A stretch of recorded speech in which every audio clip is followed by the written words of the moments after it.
ချို့လူငယ်တွေကြားပြန်တော့လေဟာငါတို့မှကြောထောင်းနောက်ခံဘာမှမရှိဘူးဘယ်လိုလုပ်ရမှာလဲဆိုရင်ကျွန်တော်ခင်ဗျားတို့ပြောပြမယ်လုံးဝသုံးမရတဲ့နိုင်တစ်လုံးဆိုပါလို့ဗျာလုံးဝအဲ့နိုင်ကြီးကရက်နေတယ်ပြက်နေတယ်ဆိုရင်တော့မနက်6နိုင်မှရက်နေတယ်ဆိုရင်တော့လုံးဝမသွားပဲရက်နေတဲ့နိုင်ကြီးကတစ်နေ့ကို2ချိန်တော့အချိန်မှန်သေးတယ်သူ့ရဲ့အလှည့်တစ်နေ့2ချိန်တော့ရောက်သေးတယ်မနက်6နိုင်တစ်ချိန်ည6နိုင်တစ်ချိန်ဒါဒီလုံးဝဘက်ထရီမရှိပဲရက်နေတဲ့နိုင်တစ်လုံးခင်ဗျားတို့ကျွန်တော်တို့လူသားတွေအနေနဲ့လှုပ်ရှားနေတဲ့သူတွေအနေနဲ့စူးစမ်းနေတဲ့သူတွေအနေနဲ့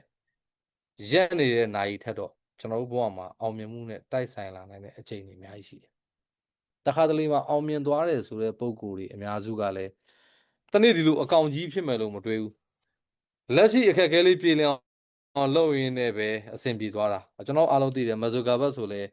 Facebook ကြီးကကဘာမှာတော့အကြီးကျယ်ဖြစ်လာပြီကဘာတတိယအချမ်းသာဆုံးဖြစ်လာမယ်လို့သူတွေးလာတာမဟုတ်ဘူးလေသူ communication အတွက်သူဒါလေးထွင်ရနေပြီးတော့ဒါကြီးကအကြီးဖြစ်သွားတခါတလေမှာကျွန်တော်ရောက်နေတဲ့ level ကပိမ့်ပိမ့်မှောင်နေတတ်တယ်ပတ်ဝန်းကျင်ကမမြင်အောင်ဟောဇွတ်တွင်းနဲ့နည်းနည်းလေးမြင့်တဲ့နေရာတစ်ခုရောက်သွားရင်အမြင့်ရောက်လေအမြင့်ကျယ်လေဖြစ်လာအဲ့တော့ကဘာမှာအောင်မြင်သွားတယ်ဆိုတဲ့ကောင်တွေစင်မောကနေအကြီးပြောနေတဲ့ကောင်တွေအားလုံးကစတဲ့အချိန်ကသူတို့လည်းကိုရီလိုပဲဘာကောင်တွေမှမဟုတ်ဘူးဒါပေမဲ့ကိုရီနဲ့မတူတဲ့ level တစ်ခုရောက်တိုင်းမှာအမြင်တွေပွင့်သွားတယ်အဲ့ဒီဟာကိုကြတော့ကျွန်တော်ကစာဖတ်လို့သူတို့ရဲ့တွေးခေါ်ပုံအလုပ်လုပ်ပုံပဲယူလို့ရတယ်စာသိနဲ့ငါသိပေါင်းအောင်ပါကျွန်တော်တို့အလှည့်မှာကျွန်တော်တို့ရခဲ့တဲ့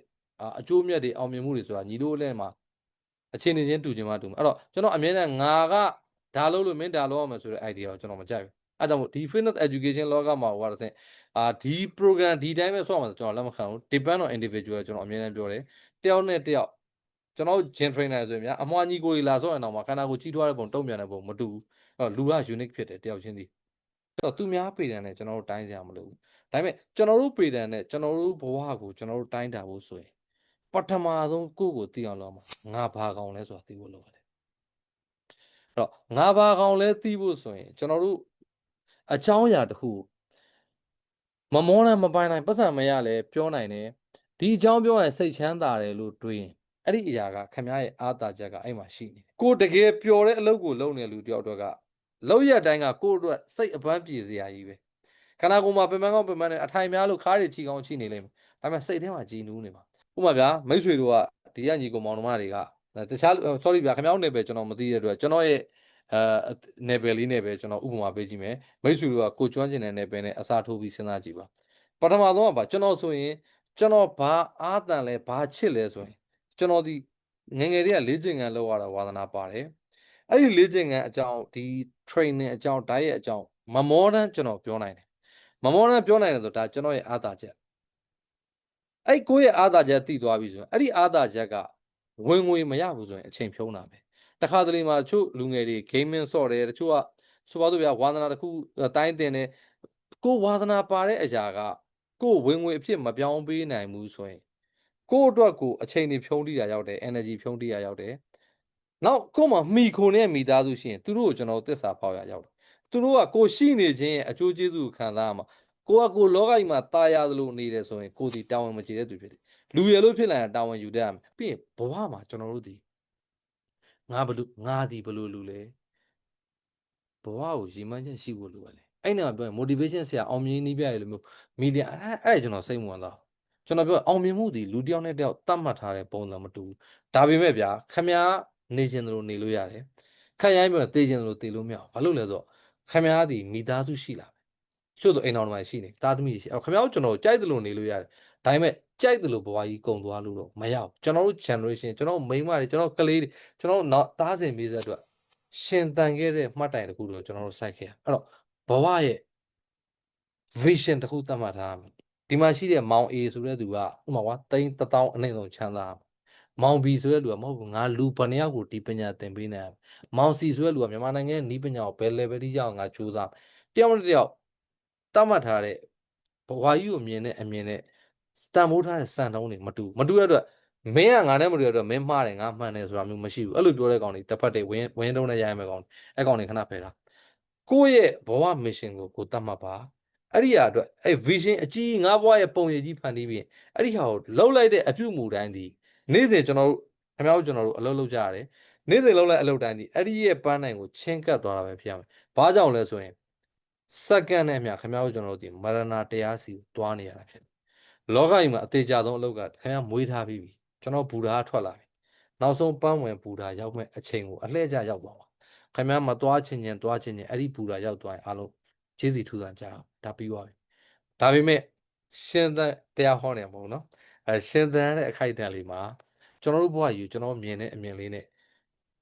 mission vision အဓိက vision ဘဝရဲ့ပန်းနိုင်တခုမှတ်ရသေးဘူးဆိုရင်ကျေးဇူးပြုရဲ့ notes လေးလုပ်လိုက်ပါအခုမစင်းသားနဲ့စီထဲမှာအာရုံနောက်တယ်ကျွန်တော်ပွားနေတာခင်ဗျာအာရုံရမှာမဟုတ်ခင်ဗျာသိရမှာဒီငါရဲ့ ikigai ငါရဲ့အားသာချက်ကပါလေငါဘဝရဲ့ vision ဘဝအဆုံးသတ်မှာဘယ်လိုလေးဖြစ်မယ်လောကကြီးကတော့သင်္ခါရတရားတွေပဲကိုလှုပ်တိုင်းဖြစ်ချင်မှဖြစ်တာလှုပ်တိုင်းဖြစ်ရင်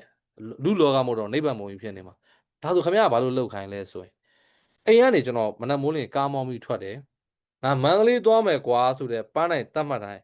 ခင်ဗျားတနင်္လာ20ကီလိုပဲမောင်းမောင်းကီလို100ပဲမောင်းမောင်းအချိန်တန်တော့မန္တလေးရောက်တယ်အနည်းနဲ့အမြန်ပဲကွာအဲ့တော့မန္တလာတရားကကျွန်တော်အချိန်တန်ရောက်မှာရှင်သန်တဲ့အခိုက်အတန့်မှာငါဒီလိုပုံစံနဲ့ဘဝလေးစုံကျင်တယ်လို့တွေးရင်ခင်ဗျားအတွက်ခင်ဗျားမိသားစုအတွက်ခင်ဗျားတိုင်းပြည်အတွက်ခင်ဗျားလူမျိုးအတွက်ခင်ဗျားဒီကောင်းမွန်တဲ့ခင်ဗျားတက်ကြွတဲ့ပညာရည်နဲ့အမွေတွေကောင်းတဲ့အရာတွေခြံထားပြနိုင်မှာဖြစ်တယ်တရွက်လေးတောင်မှဗျာသူတို့ကြွေကြသွားရင်မြေကြီးမှာပြန်ကြပြီမြေစီမြေဩလာဖြစ်မြေစီမှာဒီအာဟာရဓာတ်ဖြစ်ပြီးတော့ဒီအပင်ကြီးကိုပြန် support လုပ်ခင်ဗျားတို့ကျွန်တော်ရှင်သန်ကြီးပြင်းခဲ့တဲ့လူလောကကြီးကိုကောင်းကျိုးပြုဖို့ထိုက်တယ်ပါအဲ့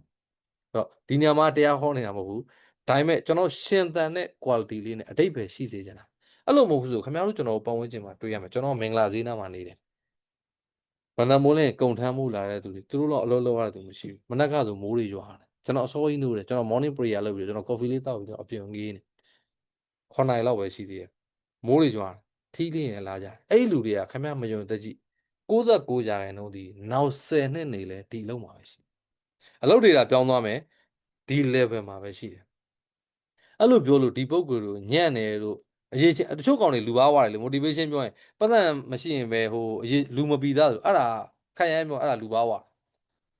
အဲ့ဒီပုံကိုယ်တွေကအိမ်မက်ထဲလမ်းလျှောက်သလိုဖြစ်နေတာသူတို့ဘဝရဲ့ vision ကိုမတတ်မှတ်တဲ့အတွက်သူတို့ဒီသွားရမယ်လို့မသိဘူးသူကလက်တလောဝမ်းကြီးဖြည့်ရှင်းရနေပြီးတော့ဘဝကြီးကအချိန်တွေကုံပြီးတော့သတိထားမိတဲ့အချိန်ကျရင်ကျေးစီခောက်တန်းချပြီးသွားပြီဘာမှမကြံတော့အဲ့ကျွန်တော်လောက်ရမှာဒီပုံငါကတော့ဒီတိုင်းတော့မနေနိုင်ဘူးငါဘဝအတွက်ဒါအဲ့တော့ဘလူးထဲမှာလည်းပြိုင်မှုမလို့ဘယ်အချိန်ဘာဖြစ်ရမယ်ဆိုတာလည်းမရှိဘူးလူငယ်အများစုမှာကြည်ရတဲ့ပထမဆုံးသောပြဿနာသည်ကျွန်တော်ငယ်ငယ်တုန်းကပြိုးထောင်ခံရတဲ့ပုံစံသောဖြစ်စေပတ်ဝန်းကျင်ကလူတွေအကြောင်းဖြစ်စေကျွန်တော်တို့မှာအားနည်းချက်တစ်ခုရှိအဲ့လောက် level ကမဇူကာဘတ်မို့လို့အောင်မြင်တာမှန်ပါတယ်ကျွန်တော်လည်းမဖြစ်နိုင်ဘူးခင်ဗျားလည်းမဖြစ်နိုင်ဘူးကျွန်တော်ခင်ဗျားကိုသိပြီးသားဒါပေမဲ့ကိုဘယ်လောက်ထိဖြစ်နိုင်လဲဆိုတော့ရှာဖွေမယ်ဆိုတဲ့အတွေးလေးရှိရင်ခင်ဗျားကြိုးစားခြင်းလေးရှိတယ်အချမ်းသာတာဒီကောင်လေးလောဘကြီးတဲ့ကောင်လေးမို့လို့ချမ်းသာတာအားမဟုတ်ဒီကောင်လေးမျိုးရိုးကဘောစီမို့လို့ဒီကောင်ကံကောင်းလို့ပါလို့ပြောရင်ခင်ဗျား energy တွေကိုတခြားသူနဲ့အပြင်လောကမှာ focus မလုပ်ပါနဲ့ဒီကမိတ်ဆွေတွေအနေနဲ့ပထမဆုံးတော့မှာဒီကိုယ့်ပေါ်ကိုယ်ပဲ energy focus ထားပါကျွန်တော်တို့မှာအဓိကကျွန်တော်တို့တက်လန့်ကိုပိတ်နေတဲ့အရာဒီကျွန်တော်တို့ရဲ့ limiting belief လို့ခေါ်တဲ့အငုံစိတ်ပါကျွန်တော်တို့ပတ်ဝန်းကျင်ကပြိုးထောင်ခဲ့တဲ့လူကြီးမိဘငွေဆိုတာအလကားရတာမှတ်လို့လားငွေရဖို့လွယ်တယ်များထင်လို့လားဟဲ့အောင်မင်းဒီမှာနေမင်းတထေးမဖြစ်နိုင်ဘူးနိုင်ငံခြားသွားဟုတ်ပြီနိုင်ငံခြားသွားပြီးဘယ်နှကောင်တထေးဖြစ်လဲကျွန်တော်မေးမယ်ရောဘတ်ကီယိုဆာကီရဲ့စာအုပ်တွေထဲမှာသူကနာမည်ကြီးစာအုပ်တို့ရှိတယ် A student B student C student A ကျောင်းသား B ကျောင်းသား C ကျောင်းသားဆိုရတော့ဒါတော့အထူးရှိတယ်သူပြောတဲ့စကားအရန်မိုက်တယ်ကျောင်းမှာအရန်တော်တဲ့ကောင်တွေရှိတယ်ဥပမာဆရာဝန်တွေ engineer တွေဆိုတော့အဲ့ A ကျောင်းသားတွေကတဲ့ professional အသေးစားလေးဖြစ်လာအရန်တော်တဲ့ကောင်တွေနော်တိတ်မတော်တဲ့ B ကျောင်းသားတွေကတဲ့အစိုးရဝန်ထမ်းတွေဖြစ်လာတယ်တဲ့ကျောင်းမှာလုံးဝလက်တူအနောက်မှာထိုင်တဲ့ C ကျောင်းသားတွေကမီလီယံနာတွေဖြစ်လာတယ်ခုနပြောလို့လုံးဝသုံးစားလို့မရတဲ့ရက်နေရနိုင်တခုတော့မှတနေ့ကို2 ခါသူ့အချိန်ရောက်တယ်အချိန်မှန်တယ်ဆိုရင်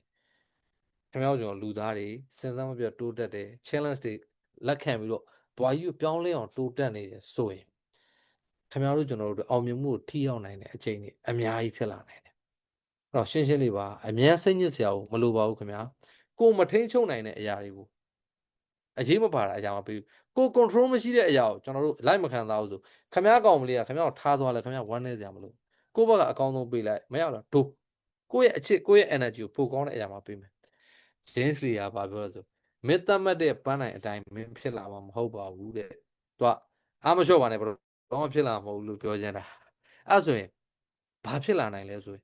မင်းရဲ့အလေးကျင့်ကောင်းတွေတိဆောက်ထားသလောက်ဒါမင်းအောင်မြင်မှုရနိုင်မှာဖြစ်ပါတယ်။မိတ်ဆွေကဘဝကြီးဆုံးသွားတဲ့အချိန်မှာလူအများကြီးကိုအကျိုးပြုခဲ့တဲ့ပညာရှင်ဖြစ်ချင်တယ်ဆိုရင်လက်ရှိဘာလို့မှမလုပ်ရင်မရဘူး။အဲ့လိုပဲတိမ်မောများစွာချမ်းသာတဲ့တထေးကြီးဖြစ်ချင်တယ်ဆိုရင်တထေးကြီးဖြစ်စေတဲ့အမှုကျင့်တွေလုပ်ရမှာဒီက slot game သစော့နေရင်တော့ရှိတာအားလုံးကုန်သွားမှာ။အဲ့တော့ကျွန်တော်တို့လိုချင်တဲ့ goal set တွေသတ်မှတ်ပြီးအဲ့ဒီဟာနဲ့ကိုက်ညီတဲ့ habit ဆိုတဲ့အလေးအကျင့်ကိုဖော်ဆောင်ရမှာဖြစ်ပါတယ်။ဒီနေ့ခေတ်က motivation ခေတ်မဟုတ်တော့ဘူး habit နဲ့ပတ်သက်တဲ့ခေတ်အာဖရိကစကားပုံတစ်ခုရှိပါတယ်မြန်သွားခြင်းတယောက်တည်းသွားပါတယ်ဒါပေမဲ့အဝေးသွားခြင်းတော့ community နဲ့သွားပါခင်ဗျား professional တယောက်အနေနဲ့ခင်ဗျားအောင်မြင်နိုင်တယ်တခုမှထားရမှာဗျာကျွန်တော်ဘယ်ဘက်နဲ့ညာဘက်ခန္ဓာကိုယ်အစိပ်ပိုင်းဗျာကျင်ဆွဲလူတည်လက်မောင်းဘယ်နဲ့ညာမညီဘူးကိုယ်ခန္ဓာကိုယ်မှာတော့ဘယ်နဲ့ညာနဲ့မတူတဲ့အချိန်မှာတခြားသူတွေနဲ့ပေါင်းသင်းဆက်ဆံတဲ့အခါမှာအရာရာကိုယ်နဲ့ထပ်တူကြရမယ်လို့တွေးကြရခင်ဗျားမှားတယ်အဲ့ဆိုရင်တော့ခင်ဗျားလူတွေကြားမှာလူကွာသားကြီးဖြစ်နေမှာအဲ့တော့လူသားတိုင်းမှာအာသာချက်ရှိတယ်အားနည်းချက်ရှိတယ်တယောက်ရင်းအညံတွေကပုံလေးလို့ပေါ့နော်